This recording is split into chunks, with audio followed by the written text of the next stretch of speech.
It was 2021 and a meeting was being held at the Tower Club in Fort Lauderdale, South Florida, on top of a tall building overlooking the Atlantic and the Miami area. At the head of the table was Dr. Christian Sanon, a medical doctor and evangelical pastor who was born in Haiti but had lived in Miami for 20 years. Around the table were security experts and financiers. The Tower Club has a dress code, but it's Florida, so it's not too restrictive. Business casual is fine, but this was not a casual business meeting. These men were organising to overthrow the Haitian government. Hang on, we better change the music to something a little bit less casual. Much better. The plan was to remove the sitting Haitian president from power and replace him with Dr. Sanon. Despite the fact that he had no public profile in Haiti, Dr. Sanon was convinced that he had been chosen by God to become the nation's president and bring hope to all Haitians. I will bring hope to them. At first, they were just going to kidnap the guy who's in power. Initially, that was the plot. We're just going to remove him, right? Now, the plot thickened to assassinating him. But that plot triggered a series of events which led to the almost total collapse of the government and the rise of mob rule in Haiti. Gangs control large parts of Haiti, and there is a huge amount of corruption. Today, the country is completely out of control. So much so that a UN-backed peacekeeping force from the East African country of Kenya is about to arrive to try and re-establish order. We support Kenya's vision for a three-part security mission. That's right, not the UN, Kenya. So, who is this Dr. Sanon guy? Why has Haiti descended into chaos? And why is Kenya being sent in to save the day? I'm Matt Bevan, and this is If You're Listening. Now, it's actually not that surprising to hear that there was a plan to overthrow the president of Haiti. It's a job that comes with certain occupational hazards. Haiti has had 43 heads of state since the country gained independence from France in the early 1800s. And of those 43, very few have served their full term and handed over power to someone else without being assassinated or overthrown in a coup. But that trend had been changing. Jovenel Moïse became the president of Haiti in 2017. He might have felt a little less concerned about taking the job, since his two predecessors had completed their term and handed over power peacefully. Moïse was known as the Banana Man because of his prior career trying to start up banana exports from Haiti. After an extremely contentious election process, he was sworn in. And immediately took on the country's drug traffickers. Haiti is a thoroughfare for cocaine travelling from South America to the United States, which has created a massive gang and corruption problem in the country. He began work preparing a list of key drug traffickers to hand over to the US for prosecution. But from 2019, things started to go downhill. There were big protests against his government. Not about the drug crackdown, but a bunch of other stuff. The protests became extremely violent. Dozens were killed. The United States Navy sent a hospital ship to park off the coast to treat the wounded. By May 2021, President Moïse had shut down the parliament and was governing by decree, and there had been an unsuccessful coup attempt against him. Things were not going particularly well. This is when Dr. Christian Sanon and his friends saw an opportunity. Dr. Sanon was in his 60s, but he'd been interested in politics for a long time. In 2010, he posted a number of videos up on YouTube where he criticised the Haitian government and offered himself as an alternative leader. Where is the leadership of Haiti? Nowhere to be found. You know why? Because they're corrupt. They held their meeting in Florida and hatched their plan to replace President Moïse with Dr. Sanon. They have no hope. But I want to tell them something. There is a hope coming in. Sanon wanted to be president, but a whole host of other people saw that as an opportunity. It was quite a crew. The alleged plotters all had cool code names like The General, J3, Pumba, Whiskey, and Mr. White. Now, it's obvious why Pumba, Dr. Sanon, was involved. Obviously, everyone sees himself as president, and that fellow saw himself as future president of Haiti. This is the US Attorney for the Southern District of Florida, Mackenzie Lapointe, himself a Haitian American. Dr. Sanon was working with a company called CTU. In exchange, once Sanon became president, he would award lucrative contracts to CTU for infrastructure projects in Haiti, the provision of security forces, and the provision of military-type equipment to a Sanon-led Haitian government. Regional drug traffickers also had an interest in President Moïse being removed from office, and they were also working with a group of commandos. Those were the hired soldiers from Colombia who traveled to Haiti to carry out the coup. So all these guys started sneaking into Haiti, allegedly armed to the teeth with military gear. But it seems like around this point they realised there was a problem. The problem was that nobody in Haiti had any idea who Dr. Christian Sanon was. Also, another small problem, the good doctor was not constitutionally eligible to become the president. Even in Haiti, there are certain requirements in order to be president. Things like citizenship requirement, things like residency requirement, that sort of thing. But they hadn't thought about that when they selected Sanon. The mercenaries demanded that Sanon pay them, they abandoned him, and then they went looking for an alternative president. But apparently nobody suggested shutting down the assassination plot, and they went through with it anyway. 4 days later, President Moïse, his wife, and 2 children were asleep in their residence when they heard gunshots and shouting at 1 o'clock in the morning. Shots were fired at the president's guards. Drones overhead dropped grenades on them, and they quickly retreated. Inside, President Moïse was on his phone calling for help. By the time that help arrived, it was too late. They had breached the bedroom.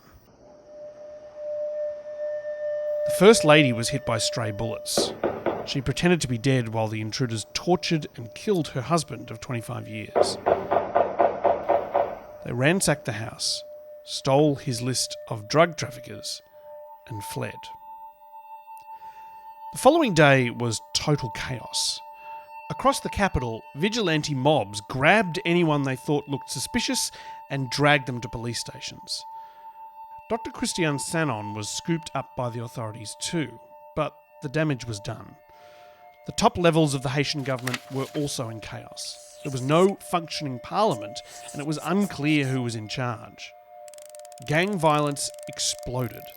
Homicides, violent protests, and kidnappings increased massively. Rule of law began to collapse in the capital as the public increasingly turned to vigilante justice, lynching or burning suspected gang members alive. And there is a huge amount of corruption, with the police often using the gangs and working with the gangs rather than trying to prevent the gang violence. That violence includes going to people's homes, demanding money, and if not, burning down their homes. Now, what you'd expect to happen at this point is someone would come in and give the government a hand. The United Nations, or even the United States. Haiti is on their doorstep after all. But they didn't come. See, both the UN and the US have been involved in Haiti before and didn't go very well at all. The US invaded Haiti in 1915, occupied it for 2 decades, and spent that time raiding its resources, leaving it the poorest country in the Western Hemisphere.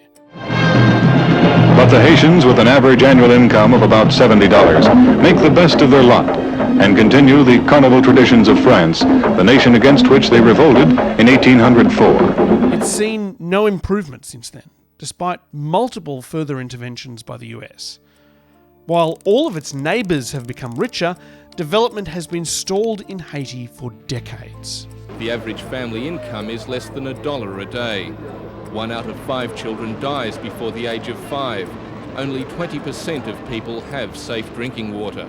And the UN's record is just as bad. after the devastating 2010 earthquake in Haiti caused widespread destruction and more than 100,000 deaths across the country. Too many people died. We need help. We need help, international help. The UN came to help, but a terrible disease followed them. This is a cholera treatment centre, one of hundreds.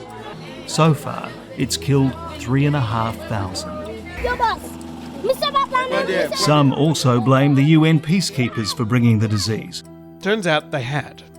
Sick UN peacekeepers had brought it in from Nepal. The international aid effort didn't just bring cholera, it also brought sex predators. There were serious allegations about sexual exploitation, including of children, by workers from the charity Oxfam. People are absolutely stunned to see that this has been going on 2-3 decades. This is not Oxfam, this is the entire industry. So this is where things stand right now. Gangs roam the streets. The president is dead, and it's too dangerous to hold an election to replace him. Haiti has fallen into chaos. The UN's reputation in Haiti is mud. The US's isn't much better. After all, a bunch of Florida men allegedly just killed Haiti's president. But America wants to help. First, Joe Biden tried to get Canada involved, given they at least have a decent number of French speakers, but the government said no. So, who? Someone nearby? Someone who speaks French? Someone with a lot of resources? Someone experienced with fighting drug gangs? Or how about someone with absolutely none of those qualifications, like Kenya? Kenya is not that much better off economically than Haiti. Its capital, Nairobi, is closer to Tokyo and Melbourne than it is to Haiti. It doesn't seem to make any sense. But when you take a look at their relationship with the United States, it starts to. You see, Kenya has a terrorism problem. The question being asked here now is how many more of these attacks must Kenya expect to endure? Terrorists from the Al-Shabaab group have been carrying out periodic attacks in Kenya for years, and the country has struggled to fight back on its own. So they've been looking for help from America, the guys with the drones. The United States conducted over 60 airstrikes against Al-Shabaab's safe havens and assets last year. Then, last month, the US Defense Secretary Lloyd Austin arrived in Nairobi to sign a deal providing US training, financial assistance and equipment to the Kenyan armed forces. We're grateful to Kenya for its leadership in tackling security challenges in the region and around the world. In the press conference, the Secretary hinted that this may involve a little bit of a quid pro quo. And I also thank the Secretary today for Kenya's willingness to consider leading a multinational security support mission in Haiti. He also explained how exactly Kenya would be getting there. The United States stands ready to support that mission by providing robust financial and logistical assistance. So we'll give you a free ride, basically, to do this thing we would very much like you to do. The President of Kenya agreed. The deployment of a multinational security support mission to Haiti as part of a holistic multilateral response to the challenges faced by the nation. And the UN Security Council approved it. They even had the implicit support of Russia and China, who chose not to veto the resolution. Kenya's mission, now they have chosen to accept it, is to send 1,000 police officers into the Haitian capital and try and take back control from the gangs. There is some concern in Haiti and among human rights groups around the world that Kenyan police don't have the greatest record. But the Haitian government isn't worried, and they're keenly awaiting the Kenyans' arrival. You might be wondering what happened to Pumba, Mr. White, the General, and the rest of the A-team. Well, most of the judicial proceedings are taking place in the US because Haiti doesn't have a particularly functional court system at the moment. One, codenamed Whiskey, has pleaded guilty to a conspiracy to kill President Moise and has been sentenced to life in prison. Pumba, otherwise known as Dr. Christian Sanon, has not become the president of Haiti. He was arrested soon after the assassination by Haitian police and is now in jail awaiting trial alongside his alleged co-conspirators. There's some debate about what role Dr. Sanon played. His charge sheet is short, primarily connected with importing equipment into Haiti. Some media outlets are calling him a mastermind, but having looked at the whole story, I think that mastermind might be said with a bit of a sarcastic tone.